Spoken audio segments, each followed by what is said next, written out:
Herzlich willkommen zu unserer Sendung Abends unterwegs im Bellevue di Monaco. Ja, es finden wieder Veranstaltungen statt, auch wenn sie mit technischer Höchstleistung zusammengestreamt und geflickschustert werden. Die Themen allerdings gehen ja trotz Corona und auch ein wenig wegen Corona nicht aus. Heute Abend haben wir für Sie mitgebracht den Mitschnitt des Abends Can't Relax in Lesbos. Leider hat das Thema durch den Brand in Moria extrem an trauriger Aktualität gewonnen. Wie geht es den Geflüchteten, die im Flüchtlingslager Moria leben bzw. lebten? Wie hat Corona die Lage beeinflusst oder gar noch verschärft? Mit dieser Veranstaltung will das Bellevue di Monaco die Aufmerksamkeit auf die unfassbaren Zustände auf der Insel lenken.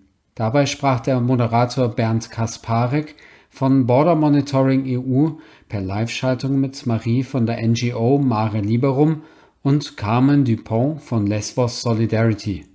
Die Veranstaltung fand am 10. September auf dem Bolzplatz der Glockenbachwerkstatt in der Müllerstraße in englischer Sprache statt.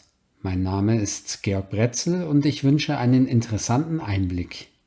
Ja, herzlich willkommen. Good evening. Thank you very much for joining us today. Aptly titled Podium Discussion, Zoom Discussion, I Can't Relax in Lesbos.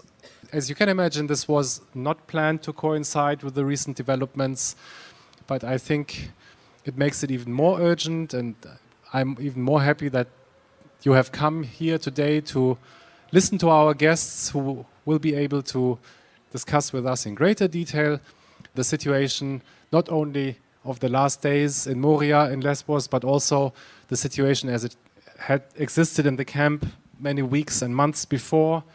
And we also hope to put a little spotlight on that particular part of the European external borders, the Aegean Sea between Turkey and Greece, which has been site of border violence for many, many years.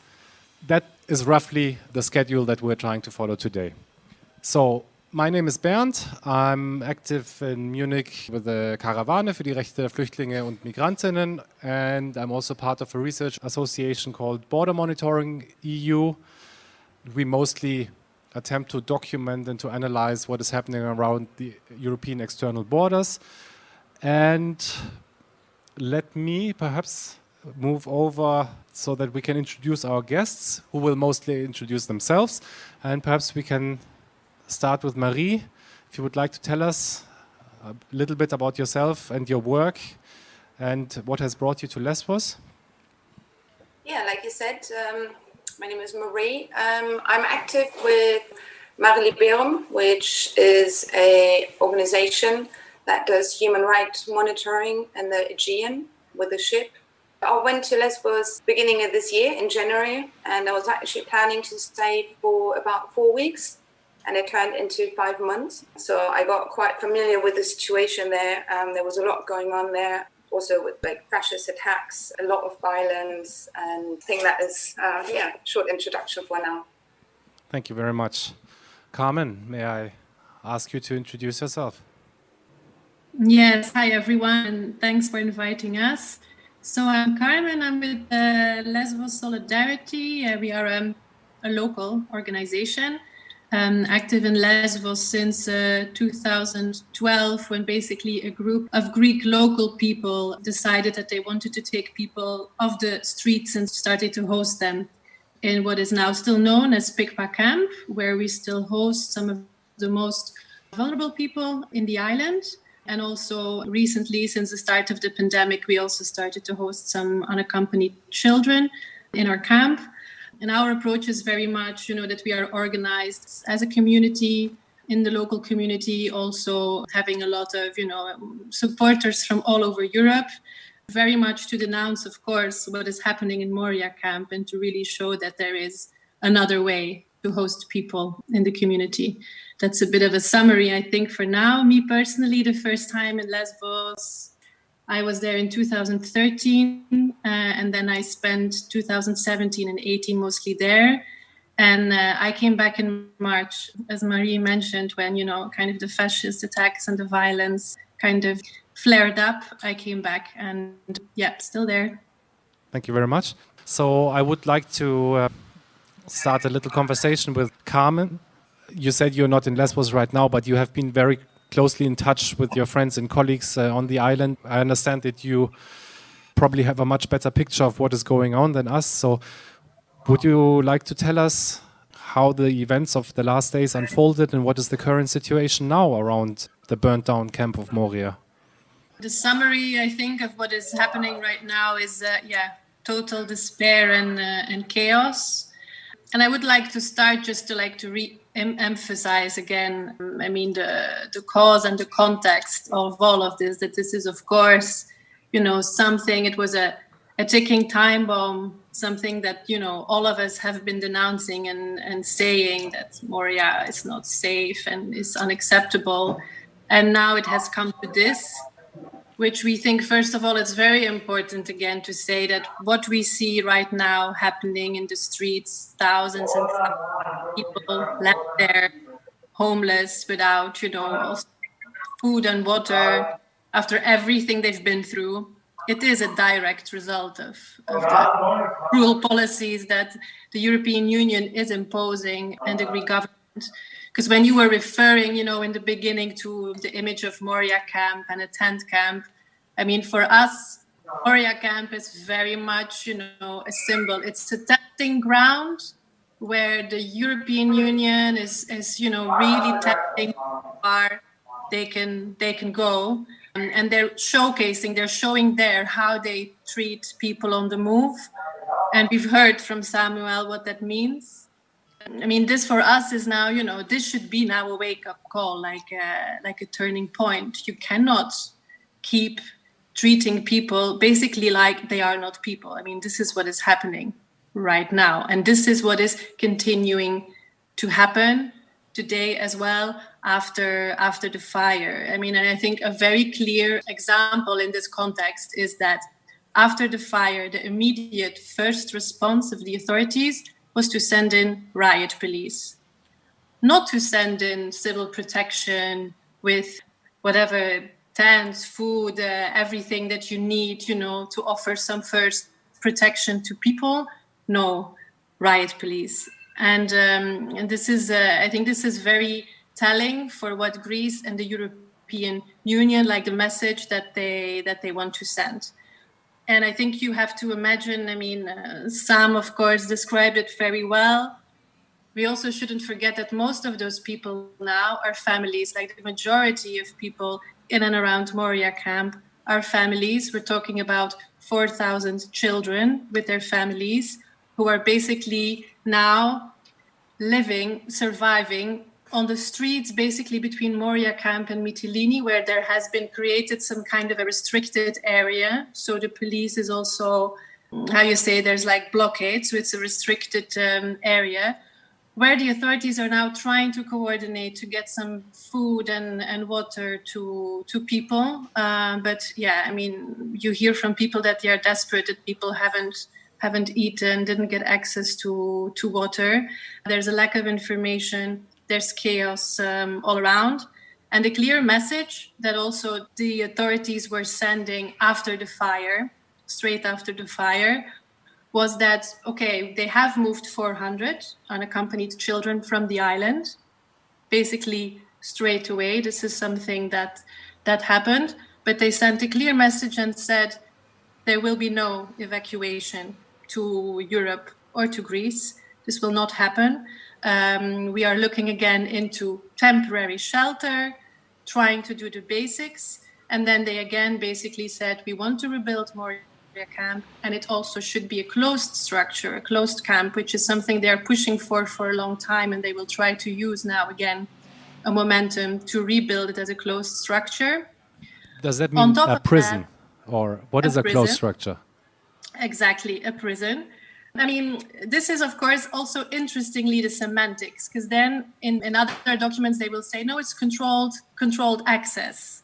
So there is this plan to also put a high-tech infrastructure where people will have cards and chips, and then, there will be controlled access. Basically, it comes, as far as we can tell now, and from the rhetoric and the agenda of this government, it will come down to de facto detention is what we can understand. And this, of course, combined with a local society now that, we refer to it already. In March, we had really a peak of a lot of violence and tension and attacks, where, the hate, the polarization has been fed very actively by authorities. So now, of course, you also have angry locals who also, gather, there's blockades there, where, you're not sure what will happen. There was also, since this morning, there's a blockade where also the local authorities with some local residents are actually blocking the access to Moria camp because they don't want the authorities to start going in there, starting to clean the area and start to reuse it. So they want to prevent it because they never wanted a Moria camp in their island, and they definitely don't want Moria camp and the closed structure that is being proposed. So you have these cocktail of all these tensions and this repressive agenda that's being followed, where in the middle of it, of course, you have all these people, again, more than 10,000 people who are again re-traumatized, who had to flee flames and smoke. Yesterday also tear gas, because we had a second fire that broke out where people had to flee again away from Moria. They were tear gassed on one side, basically, from the police. There were angry locals gathering in another part. So you basically again see that, they are struggling to even find a safe space. And this is what is happening today. And the only thing that Europe can do, and, the first reactions of European leaders was to send their sympathy. And, Lesvos is in our thoughts. We really don't need sympathy at this point. We need an acknowledgement and a turning point, and for them to finally see that, their poster child, because, they want to copy what is happening in the Greek islands, in the hotspots. They want to copy this for the future of Europe everywhere. And their poster child, Moria camp, is in ashes. And we really hope that they will, that they will finally acknowledge that it really is unacceptable to put all these lives at risk. At the same time, we have people also who died in Moria camp. It's more than putting lives at risk. And that we really need something new right now that respects people at last. Thank you. To make it, because I think for you it's very clearly in your mind, but perhaps to help our audience understand a little bit. So from what I gather, Mytilene, the island's capital, is in the south. And I think Pikpa is also very close to Mytilene. But Moria itself is several kilometers to the north. So it's not located anywhere close to any urban structure. Is that correct? It's the closest structure, let's say, is Moria village. Yeah, so there are some villages around, but yeah, by car it would take you 10 minutes from Mytilene to reach the camp. So if I understood correctly, so the camp burned down and basically there's not much left, if that is correct? Correct, reports. Yes, that's correct. That means like the containers and all the offices of the European agencies that are there and of the Greek institutions that were there, they are all gone. This, and I don't know, maybe Marie has also some information on this. As far as I heard, some of the administration offices are still intact from the information that I heard. Mm-hmm. But definitely, I mean, the largest part of the camp is gone, with some exceptions of some structures and some parts. And the refugees that were detained in the way that Samuel described it, after Moria burnt down, they were not taken to Mytilene. They were not given like alternative accommodation, like, for example, there are hotels around, I guess, or other kinds of infrastructure. But this is what you described. People are still out on the streets, hiding or living in the countryside, and there's no proper way to reach them. It's very difficult to imagine something like this. Yeah, and we're also, of course, talking about more than 10,000 people. I mean, it's a lot of people, but yeah, it's exactly that. I mean, and this is, it again, of course, shows the priorities and how important it is to really like protect and look after people. But I mean, after the fire, people have started to make their way. You have a big road that leads kind of from direction to Moria camp towards Mytilene, where there's another camp, Karatepe camp, also on the way. And there was a police blockade. So there the people were stopped. Of course, also, I mean, one of the reasons that were mentioned there was to say that also in times of COVID, that they really want to prevent the people to go into Mytilene, because of course, all of this, and this is very important to mention, it's also, I mean, in COVID times, which this is very important also to keep in mind for what people are going through now in the streets, that they have already lived through 6 months of an effective lockdown of Moria camp. So in March, the camp was basically put under lockdown under the pretext of COVID, which basically was an excuse. I mean, COVID didn't justify the fact to lock people up and even prevent them from going out to do shopping and other things. But again, it was instrumentalized by the government for like further segregation, imprisonment effect of the people in Moria camp. At the same time, there were no measures taken to protect people from COVID. So there was a COVID unit constructed and operated by MSF, by Doctors Without Borders, that the local authorities forced to close. So they had to close down. And then a month or something afterwards, we had the first positive COVID case in Moria camp. So then you have a camp where already our people are for 6 months almost in a lockdown. As Sam described, you don't have guaranteed running water. It's difficult to even access a bottle of water. You don't have decent food. There is no plan in case of COVID. And then the first cases were confirmed and there was no plan, no COVID unit. So people have lived through all of this and now they are in the streets. So we can only imagine the despair and what it means for all these people and all these children and families. Thank you very much. I would like to include Marie in our discussion.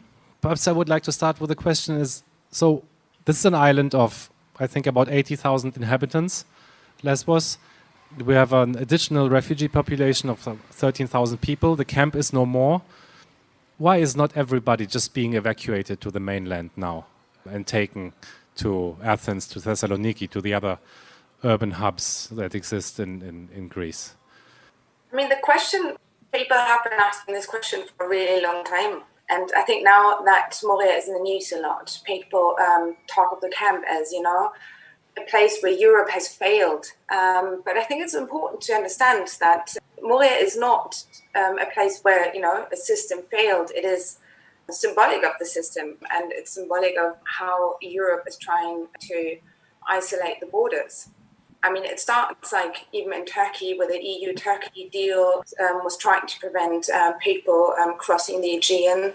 Then there's the Aegean, where there is a really brutal, illegal system of pushbacks.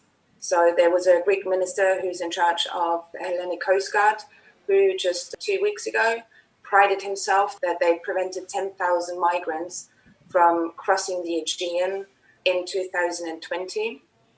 And then the very few people that make it to Lesbos and to European soil have to go to Moria. And it's not where the system, is not working. This is the system. I think there is a large European interest in, making sure that Europe is not appealing to anybody. Whereas, I think the problem is, obviously it's a problem in itself, but there's people on the move that don't have a choice. Like families with babies, they don't get into a tiny rubber boat onto the open sea if they have a choice. Nobody would do that. So why don't they evacuate Moria? I don't think they really have an interest saving people or creating a good life for people seeking safety. And I mean, Carmen kind of explained it with how the Greek government handled the corona outbreak. I mean, there was a long time. The reaction was to put Moria under lockdown. I think it's the only place in the world, except for a few other Greece, that was under continuous lockdown.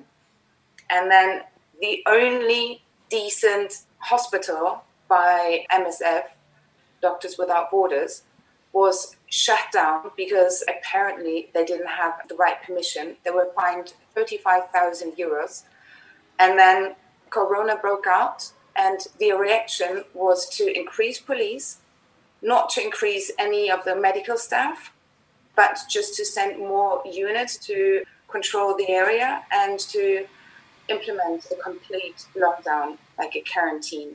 And at the same time, there was also a fence or a contract with a company being finalized about a fence around Moria for 850,000 euros. So there is obviously money, but it's being put into shielding a place, to the outside, and not like there's no sense, of humanity. Thank you. I would like to pick up something you said in the beginning of your statement just now, because perhaps it needs to be explained a little bit. What is a pushback? What does it mean when the Greek minister says that we have prevented the entry of so and so many people? Like, what does it mean? Absolutely, yeah. I'm sometimes so deep into the topic that I forget that not everybody's aware of it. A pushback is, if in the Aegean, it would be if people move from Turkey, they get into boats, and once they've reached Greek waters, if they would meet authorities, they have the human right, and it's written in the EU Charter, it's part of international law, that they have the right to seek asylum, so that their case is being reviewed, and then a decision is being made after, a certain process is implemented. Just removing people, and in many cases, it's absolutely brutal. They're being beaten on sea, they're being forced into life rafts and abandoned on sea. A lot of times their motor is being destroyed, or the boats drive past really closely to create waves to push them towards Turkish waters again. And all this is illegal, and it's called a pushback. And unfortunately, it's a really, really common practice. So record month was August, with over 3,000 people being pushed back. This doesn't sound just like a human rights violation. This sounds like criminal offenses that are being committed at the borders of Europe. Absolutely. You have to help this person or this boat. The only exception would be if you would endanger your own life. And interesting enough, for example, Mare Liberum has collected evidence of 4 cases where the German military ship under NATO commando, the A1411, the Berlin, was present during these pushbacks, sometimes for hours, where people were beaten, their engines were destroyed by Hellenic Coast Guard, a lot of times by masked men. But it has been proven through forensic details, like, for example, the certain dinghies belonging to certain boats, that it was Hellenic Coast Guard. And a German ship was present in at least 4 cases. And the German government has been questioned about this. And they have admitted to 2 cases, which we actually didn't know about. And even though the boats were in absolute distress, I mean, a tiny rubber boat that is probably wouldn't be safe to go on a lake. I wouldn't do it. That are absolutely overcrowded with sometimes 10 times the capacity they can carry. And these boats are per definition in distress. So if a boat that has the capacity to rescue doesn't rescue, that is a crime itself. Thank you very much. I think it's very important to describe this whole continuum from the sea to the land, to from the Coast Guard to the riot police to the infrastructures of detention in Moria and the, like we sometimes say, open air prison from Lesvos. Can I use this moment to include the audience? Like we said, we have an empty chair, which I hope might be filled. So if you would like to address one of our, or several of our guests which have joined us, I would like to invite you to come forward and ask a question, and then we'll have a short round afterwards to ask how we can continue, how we can go forward at this juncture in time. Hello. So we have one member of the audience. Hi, nice to meet you. So I just wanted to know, because we didn't get you properly now because of the missing internet connection, could you again describe this issue with the German ship? Can you again describe the situation? Because I didn't get this properly, what the role and the purpose of this German ship was and what they have missed to do or to intervene. All right, yeah, I'm happy to describe it. Just maybe wave if my internet connection is shitty. I could also look for another place, but Mare Liberum has collected evidence of 4 cases where this German military ship under NATO commando was present doing a pushback. For example, one time the Hellenic Coast Guard beat people in a boat, they destroyed their engine and they let them drift for over 8 hours. And the water was getting in, and people were really panicking and afraid that they were going to die. And the ship, the A1411, the Berlin, was present at this on 17. So they were present and they didn't intervene, even though it was a human rights violation, and also they would have been required to rescue the people. Because, as I explained before, per definition, a absolutely overcrowded rubber dinghy that is not made for open seas is in distress. And in one of those boats, for example, was 67 people, a lot of young children and even babies, a lot of women. And for me, this is an example of how European countries work together to shield off. And the German government has been asking about the involvement of the ship. And they have been asked, and the German government has officially said they're not interested in revealing any information because it wouldn't be beneficial to their relationship with Greece. And so the people in the boats, they have been rescued then by your organization in these cases? Or who has rescued them? They were rescued by Turkish Coast Guard after a really long time, but in Greek waters. At the moment, we are not able to go out with the ship because the German Transport Ministry, they changed the law, so we couldn't go out. This is the short version, but we won a court case against the German Traffic Ministry twice, and afterwards, now documents were being leaked, but they changed the law that forbids us from going out at the moment. And the NATO, there was another NATO ship on the same place, so were there two ships at the same time, or was it a NATO mission? Was it only the German ship on a NATO mission? The Berlin is part of a NATO mission in the Aegean Sea. I mean, there were incidences where there was up to 5-6 boats involved. Sometimes even Frontex is present. Sometimes there have been incidents where there's boats of 4 nations present, and still they're letting one single dinghy drift with water coming into the boat. I think the most was 18 hours. Okay. Thank you very much. Do we have one more question? Or yes, please. Hi, good evening. I'm Gunda, and I fled from Southern Sudan in 2015 and was in East Africa in the camps with 246,000 people. I am not so much interested into the details how a camp runs because I've experienced it myself. My question is actually more, what is the short-term or the long-term goals that we can change the situation? I mean, we won't change a political opinion in the European Union. And I personally think as illegal the situation is how we treat the refugees, how can we oppose this situation being illegal as well properly? That means what opportunities, what options we have for passing over or overtaking the instructions or the situation which is there. For example, illegal marriage, adoption. I'm really talking of this because I went to Uganda and I took 11 people from the refugee camp into my home. I'm now in Europe, but I still support 7 people out of the refugee, that they have an opportunity to go out of the refugee camp. And I think since there is no long-term goal so far, we can't get a majority in Germany to resolve the problem or to open the camps and to let people freely decide where they want to live. So my question is, what actually we can do, each one of us, to change the situation?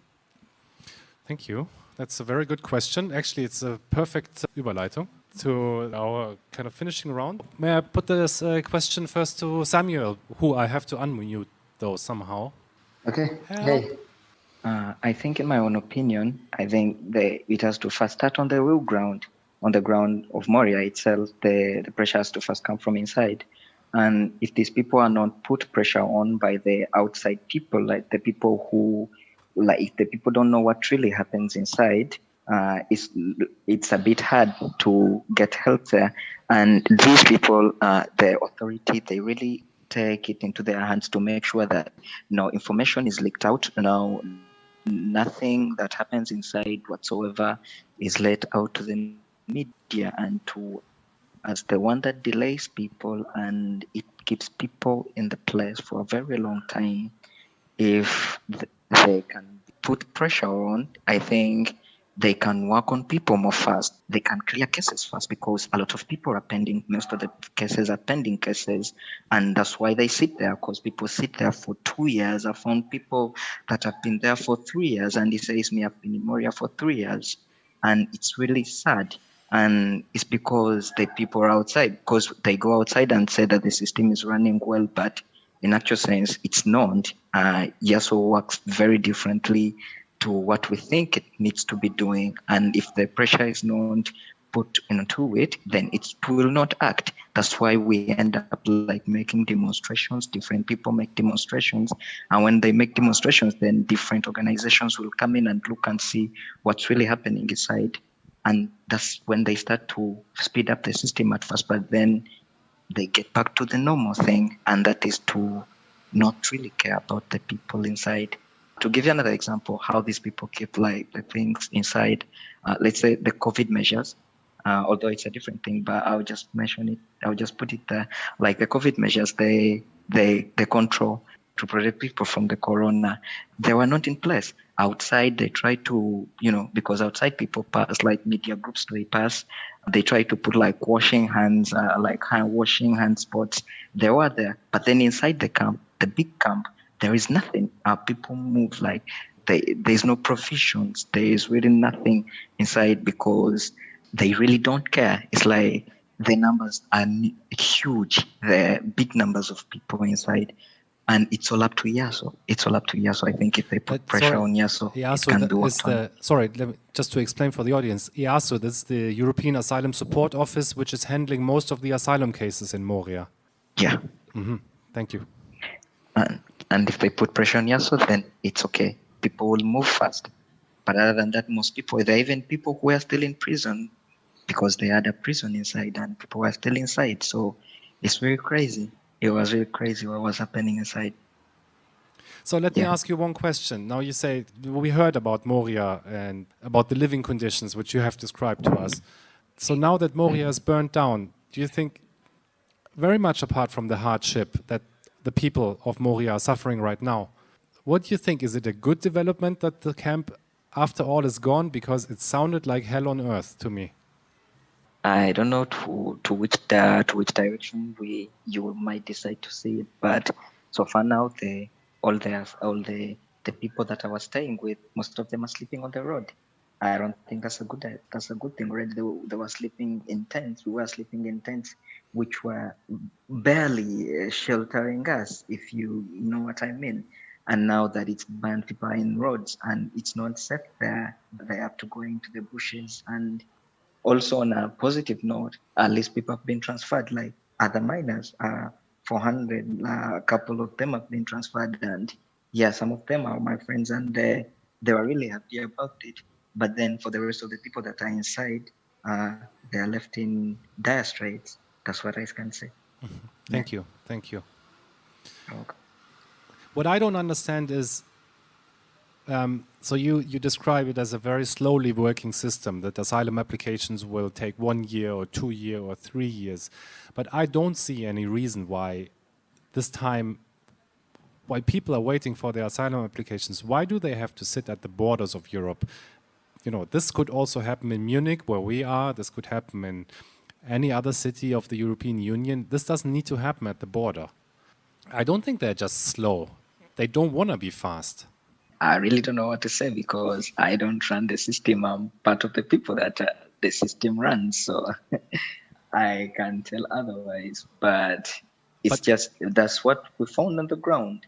But with demonstrations, because I can tell you, we really demonstrated for YASO to open, because after post-COVID, it had failed to open a couple of months ago.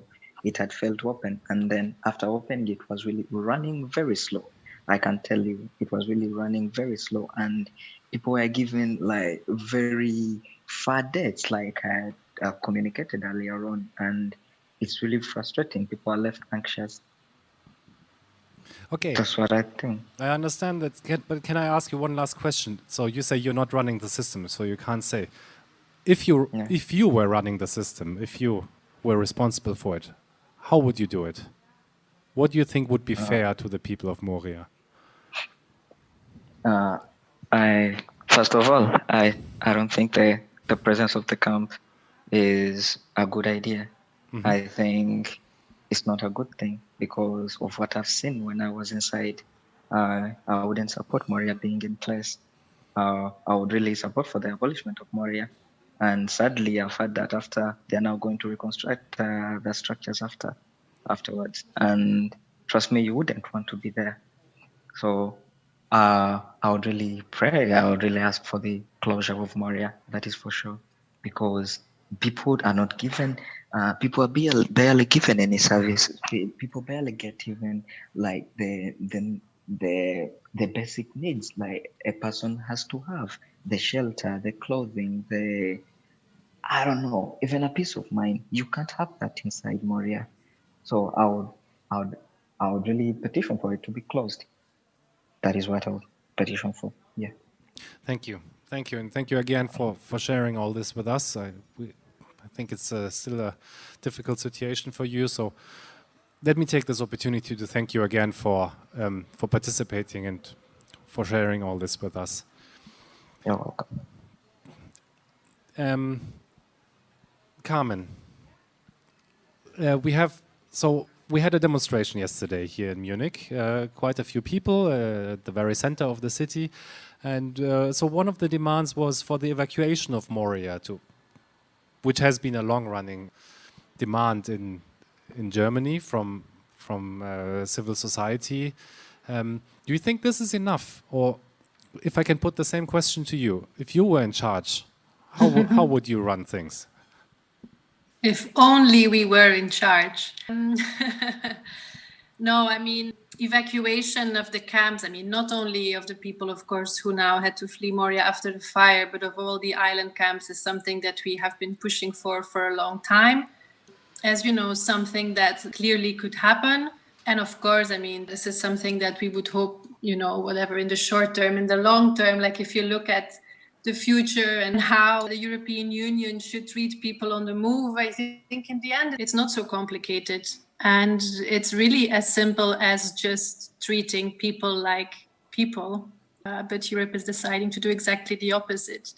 And I think just to also link to something that Sam pointed out about, the fact that it's important also on the ground to really, go inside, monitor, really show how bad the situation is and announce. Linked to that, something that we have experienced very much also with PICPA camp is that, what we are trying to do in PICPA is exactly to represent how we think Europe should treat people on the move. Like we have basically an open space, it's a community space where we have people, Greek, local people, international people coming in, and we run the space together with our residents. And, working on different skills, running the place, supporting them in their asylum procedure, just, a community living together. And what we also find out about that in a way you don't also, you don't need many resources for that.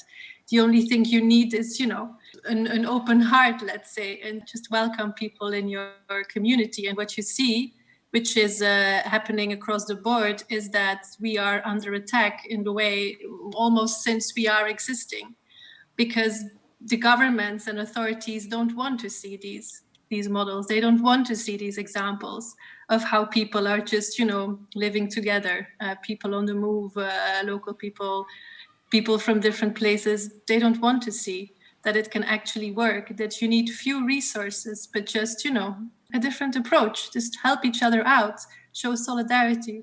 It's really not so complicated.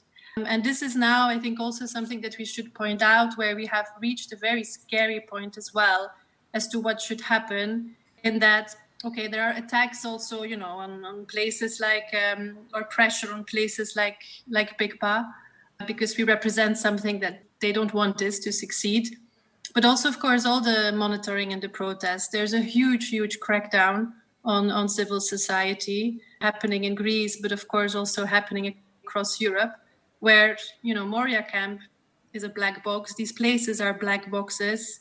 ships like Mare Liberum, who are not, allowed to go into the Aegean because they want it to be a black box. They don't want us to see what's happening there. The same in the Central Med, where ships are grounded, where now the Moonbird, the plane that was flying over, is grounded.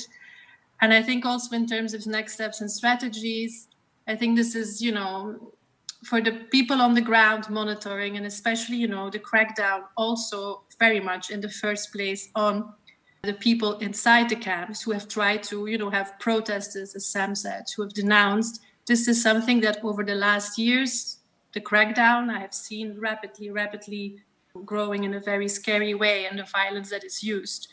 And I think one of the first things that, that we need to do is to really go against that. And we, of course, keep doing our work and what we feel is what we think and strongly believe is right, despite the criminalization, despite the threats and the harassment. And then, of course, keep bringing everything out, and then having people like you in München and, everybody all over Europe who still supports a different idea to go out and keep protesting, because the battlefield is very much in the capitals. I mean, as we all know, in the end, all of Europe is trying to push this toxic plan where they basically want to treat people as bad as possible, still in the vain hope that people will stop coming, which of course will never happen. We'll just have more people dying and more people suffering. And we need to keep our eyes on that, denouncing it, but it's crucial that, of course, this is happening across Europe. And I would say especially now, because at the end of September, Europe will start announcing their vision for the next years on how they want to manage migration, as they like to say it. And of course, it looks like it will be a very, very ugly picture. It will be very scary. And we'll have to be ready for that fight and to try to resist, even if we know we are in a very hostile climate, even if we know we probably won't be able to stop everything. But I think even if it's difficult and, it's we have a lot of backlashes, it's very, very important that we keep the power and we stay strong. And I believe we are. If you see the mobilization now across Europe, also after the fire, it really shows that we are out there and we should use that power.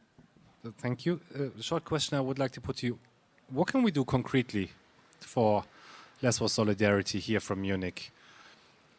I mean, you heard we will be donating the proceeds of this evening, but is there something more we can do? What are you most in need of also to go out and support the people on the streets right now? No, exactly that. I mean, donations, of course, it's one thing, because of the camp. We always are in need of resources to do our work on the ground. Also because we are a local organization, it means we are linked also to the local hospital. And, we are really trying to support the community across the board. So, of course, support is important and it's one thing. But the main people all over Europe to keep making noise and announcing what is happening on the borders. I mean, what helps us the most is to see this action with the 13,000 shares in Germany, and to see these protests happening across Europe. I mean, this is something that we discussed. For example, we had a meeting with some of the people in our group this morning, and we still get a push on that. It does help. I think it shouldn't be underestimated that also for the groups on the ground to see that you're not alone, to see that people are actually going to their governments, are shouting, are denouncing, that it is in the media across Europe. This gives a lot of power, and this is really what is crucial, because all too often, Lesbos, the islands, Moria camp are not in the headlines. I think Germany, in this sense, we also have to be aware, is an exception. I don't know what exactly is happening with you, but I feel at least there's some more media coverage, also in the mainstream media in general on Lesbos. But in the rest of Europe and even in Greece, there's basically nothing known about this. And of course, this ignorance and also fake news and just this, let's say, apathy, I think really is our biggest enemy. Yeah, to see the power and the protest around Europe to keep the pressure up, it's very crucial. Thank you. Now, let me ask Marie something. You have a very kind of specific mode of acting with suppose when you are allowed to go out and you do the monitoring out on the sea. And now, if I pick up something Carmen said, is that she described this attack on civil society. She described these black boxes that are created, which show no transparency, which show no accountability. So I get the idea that we started with the question how human rights, how refugee rights are being violated at the borders. But the longer we talk about it, it seems to become a question not just concerning migration, concerning people on the move, but it seems to become a question about the status and the decline of democracy in Europe. Is this something you see in your work? Oh, absolutely. I feel very much the same way. And I think, first of all, human rights have become a privilege for people with the right passport. I mean, they always have, but it's being enforced much stronger. And yeah, I'm very much afraid of the future. At the moment, I'm not very hopeful. Also, the problem is, I mean, there are so many crimes happening, and the way we work is we're trying to make it public, but it only works if people actually care about it and do get angry about it and start acting. I mean, there are so many reports about violence at borders, you know, the Balkan, the Central-Med, the Aegean, everywhere. Unless politicians like Seehofer are forced to step back and better people take over, the system is going to continue like that. Unless also, you know, there's going to be a change in society, which I don't see at the moment. But we have to ask ourselves as well, like, is the system of borders necessary and is it beneficial for all people? And let me also put the same question to you now. You're running this, or you're with this effort to monitor. How can that be supported? Is it just a question of money? Is it just a question of having as many ships on the Aegean and also in the Central Mediterranean, having monitoring lawyers in Evros where there are also a lot of pushbacks and all along the Balkan route? Is this something we need to do, that we need to be more specialized, that we need to dig deeper into these details and kind of publish more on it? Or do you see also other ways how this information, how this knowledge that you gather about what Europe is doing, how it can be translated into a kind of a larger message and that can affect something more in society? I think what Carmen also said about people, like the apathy and people not caring, is one of the biggest problems. Like Germany, you know, people enjoy, you know, having the good life and also don't want to question it. Like it's nice to be on the privileged side of life. And so not many people are interested in sharing wealth and rights equally. And yeah, at the moment when you're saying like what can be done, I mean, we are facing a wave of repression. We are fighting a court case against the German government to be able to go out. Our ship was just raided by the Greek police and the Coast Guards. Our ship has been attacked by fascists. We haven't been able to go back to a port over half a year. And all we're trying to do is show what is happening in a tiny, tiny fraction of the European border region. And I don't know, any help is necessary. Like money donation, awareness, people that actually want to use the information, put pressure on politicians, fight legal cases, and just care, like who are interested in not shutting their eyes to brutal tactics of, for example, the Hellenic Coast Guard. Thank you. I think we have time for one more question. If somebody from the audience would like to come to this chair. Yeah, please. Hello to you all. A question which I don't find an answer is the role of the Greek government. Here in Munich, the city council decided to assist Greece with sending materials, improving the situation in refugee camps on the mainland, I think in the Thessaloniki region, which is something, okay, useful, but all you described now is that the Greece government and forces and border guards and so on, keeping Moria and the other camps on the islands as ugly places to deter other people coming from Turkey to Europe and coming to these camps. They are doing pushbacks to kick people actively out. And is this government, on the other hand, sort of, can it be a partner in some sort of fair refugee reception, or is it just that we should say, okay, there's no real, except from at the moment giving emergency assistance and so on, but can we say that the Greek government is in a way can be a partner to assist refugees, or is it just the showing the ugly face of Europe? I actually think, well, not under the current government. The current government is really right-winged, but I mean, Greece is carrying a huge load when it comes to migration and is being completely left alone in a sense by European countries. Every time when there's a talk about evacuation of Moria or the acceptance of unaccompanied minors, politicians talk for months about maybe accepting 50. It's a European responsibility, and there are countries, Greece and Malta, that are completely left alone, which is no excuse. But yes, there could be not the government right now, but there could be a partner. There could be an equal sharing of responsibility. I think. I don't know, Carmen. Mm-hmm. Of course, yeah, the countries at the borders, and of course Greece is among them. Naturally, that is where people are arriving. Yeah, they are of course confronted with the first arrivals, and for a long time they have also been asking from Europe, that we need to have a fair system where this responsibility is shared and there is some reallocation, which in the end, of course, there is no political will for. And in the current climate in Europe, even if it supposedly will be again on the table, it's probably not going to happen.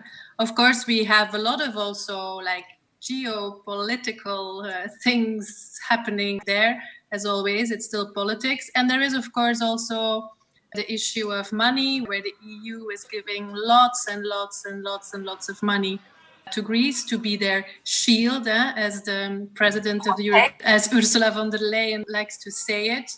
So, in a way, they are trying to outsource, these kind of things also to Greece, where you see also like huge amounts of money. Like now, also before the fire in Moria, they also published a contract that was kind of showing the high-tech infrastructure that they would put up for this controlled access structure that we were talking about before, between brackets, for 6 million euros, which is, all of these amounts being thrown around. So there clearly has been an understanding between the EU and Greece, where I personally think we don't know exactly what exactly they are getting in return. There's not only the financial, but there are other issues, obviously, where they have agreed to kind of do that dirty work.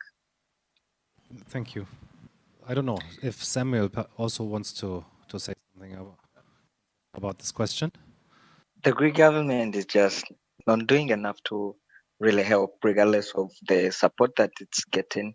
I don't really think it's doing really enough to help with the migrant crisis. I really think with the security, I think that starts with the security. The security is not enough. Let's say in the camp, like you have a lot of people, over 12,000 people, and then you have less than 20 security personnel to really take care of it. I really think that regardless of the support and the funds that are injected in, they just recklessly neglect their role that they have to play. That's what I really think. Like they just leave it for as it is. And if I can quickly add something, if I may, that just came to mind. I think what also something important to point out is that, with this let's say, cooperation between European Union, Greece, it also leaves a very convenient vacuum, let's say, around accountability. Because whenever something goes wrong, the Greek government will kind of say, yes, but it's not really us, because in the end, it's the responsibility of the European Union and vice versa. So, for example, also when we had 2-3 years ago, during winter in Moria camp, several people dying when there was snow and a very cold winter, they would always, shift the blame to each other and kind of, they're protecting each other and kind of also using this, like when people were actually shot in March at the border, also the European Union was saying, no, the Greek government said it's fake news. So we leave it at that. And so I think it's very convenient also to use this. Thank you. We have to come to an end. Let me thank you again, not only for participating, but also for the work you're doing and that you're sharing this with us and that you will continue to do this work. And I hope it has been not only informative for the audience here in Munich and on the global internet, but I also hope that we can take something away from this evening and will engage more strongly in building stronger ties of solidarity so that we will be able to change the situation. So thank you. And how do we do this? There should be some kind of applause. I don't know if it will be picked up by this microphone. Let me try.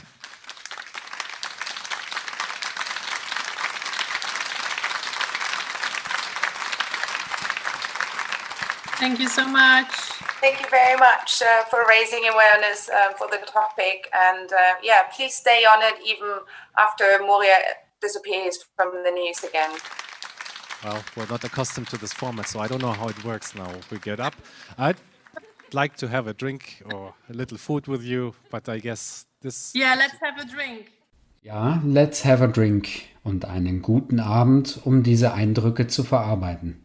Sie hörten Marie von der NGO Mare Liberum und Carmen Dupont von der NGO Lesvos Solidarity. Die Moderation des Abends Can't Relax in Lesbos hatte Bernd Kasparek von bordermonitoring.eu. Mit der Veranstaltungsreihe Can't Relax in befasst sich das Bellevue di Monaco mit der aktuellen flüchtlingspolitischen Situation in unterschiedlichen Ländern und stellt lokale Initiativen und Projekte vor. Mein Name ist Georg Bretzel und ich wünsche Ihnen einen schönen Abend. Vielleicht ja noch weiterhin hier bei Radio München mit Musik aus unserer Stadt.